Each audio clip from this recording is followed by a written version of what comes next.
Welcome to our webinar on belt length calculation and V-belt designations.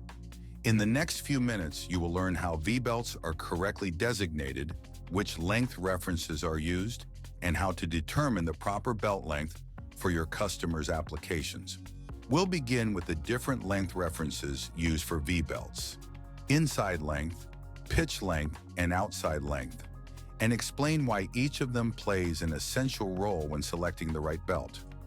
We'll then show you how to convert belt lengths from inches to millimeters. After that, we'll take a closer look at how V-belt designations are structured and what information they contain. We'll also introduce the different types of V-belts and explain the applications they're best suited for. As always, we'll close with a brief outlook on the next webinar. Let's get started. V-belts use several different length references you should be familiar with. The inside length, abbreviated LI, describes the length along the inner circumference of the belt. It is important for calculating the correct pulley diameter, the size of the pulleys the belt runs on. The outside length, LA, is measured along the belt's outer circumference. For narrow V-belts, this value is often used as the nominal length, the standard reference for classifying and ordering belts. Another key value is the pitch length, LP, which refers to the neutral fiber that actually transmits the force. This value is typical for narrow V-belts and is essential for evaluating belt performance and selecting the correct size.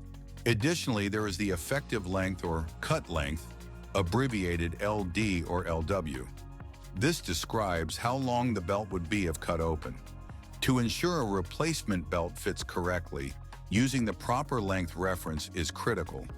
The wrong reference can result in a poor fit or premature wear.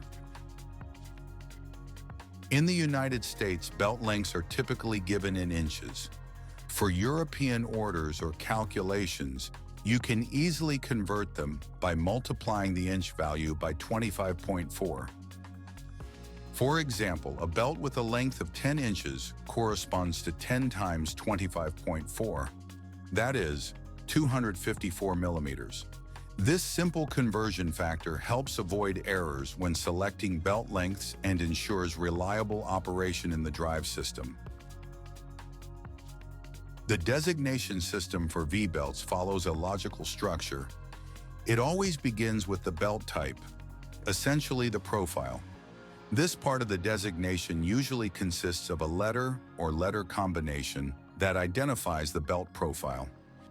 Next comes the belt length, which may be given in inches or millimeters, depending on whether it is an international or European version.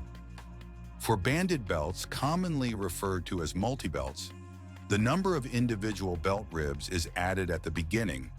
A designation like 5R indicates that 5 belts are joined together to form one single banded belt. To understand the designation systems used for V-belts, it's important to know the common belt types and profiles. But what exactly is a profile? Imagine cutting a V-belt lengthwise. The cross-sectional view shows a trapezoidal shape. For classical V-belts, this trapezoid is relatively flat. The width is roughly 1.6 times the height. Classical V-belts are among the oldest and still most widely used belt types. They are robust, reliable, and highly versatile, making them suitable for many general mechanical drive applications. They are manufactured according to DIN 2215, and their designations consist of a profile letter, A, B, C, D, or E, combined with a corresponding belt length in inches. These profile series originally formed the basic size set for classical belts. Over time, additional intermediate sizes were introduced to meet application-specific requirements and allow better adaptation to different drive conditions. For classical belts, the nominal length is the inside length LI, the length measured along the inner circumference. Narrow V-belts were developed to transmit more power within a smaller installation space. Despite their name, their width is nearly identical to that of classical belts. The profile simply appears slimmer because it is higher. The width-to-height ratio is roughly 1.2 to 1. The increased profile height results in a greater contact area with the pulley, allowing narrow belts to transmit up to 30% more torque. They are manufactured according to DIN 7753 and designated with letters such as SPZ, SPA, SPB, or SPC. The nominal length is the pitch length LP, which often corresponds to the effective length LW and is commonly used as the standard reference for belt selection. In addition to classical and narrow V-belts, there is another important design that you will often encounter in industrial applications: raw edge V-belts. The term raw edge refers to the open, uncoated sidewalls of the belt. This construction creates excellent frictional engagement in the pulley, which is particularly beneficial during startup or when the drive is subject to fluctuating loads. Raw edge V-belts are available in both classical and narrow profiles. In the belt designation, raw edge versions are identified by the letter X. For classical profiles, the X is placed before the profile letter. A BX belt, for example, is a classical B-profile belt with raw edge construction. In narrow V-belt profiles, the X is integrated directly into the profile code, such as XPA. This additional identifier is important because raw edge belts often achieve higher power transmission capabilities due to their design. Double V-belts consist of two belts joined back to back. This allows power transmission on both sides, making them ideal for counter-rotating drives or machines with high loads. Their designation follows the same basic rules as classical and narrow belts. The nominal length depends on the belt type. For classical double belts, it is the inside length LI, while for narrow double belts, it is the pitch length LP. Banded belts, also called multi-belts or craft bands, consist of several individual belts connected by a common top fabric. This design ensures extremely smooth running, even at high speeds or under strong vibration.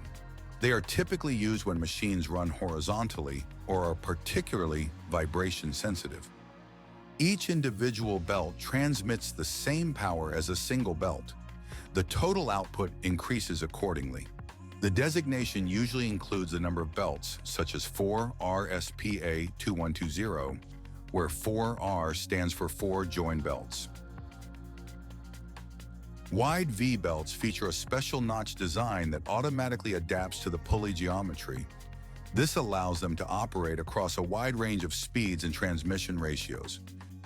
The notching improves heat dissipation and enables high-power transmission. At the same time, these belts are flexible yet resistant to lateral deformation, making them ideal for variable speed applications. The nominal size is defined by the profile's width and height, while the length follows the usual references LI, LW, or LA depending on the standard.